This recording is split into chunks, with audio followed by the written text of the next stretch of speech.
de l'institution au sein de laquelle nous assumons la charge du secrétariat général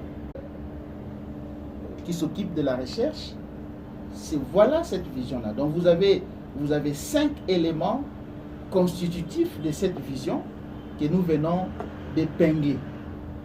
Alors, compte tenu de ces 5 aspects, de ces éléments que nous venons d'épingler qui constituent la vision de l'ISTK, c'est une deuxième raison qui pousse à choisir l'ISTK au lieu d'autre chose.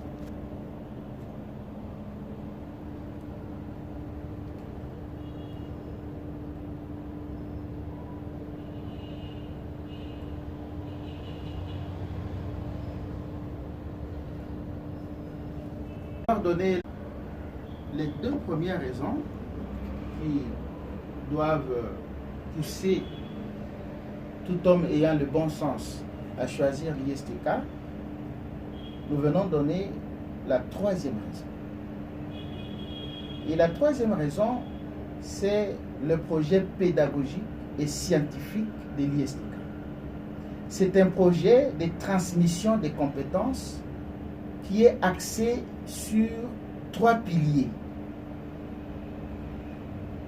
Le premier pilier de cette transmission des compétences, et là nous voulons d'abord dire que avec le système LMD aujourd'hui, on transmet non seulement les connaissances, avant on transmettait les connaissances, mais on s'est rendu compte que la seule transmission de connaissances ne suffit pas. Il faut transmettre aussi les compétences.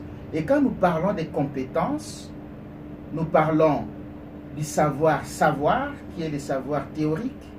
Nous parlons du savoir-faire, mais nous parlons aussi du savoir-être.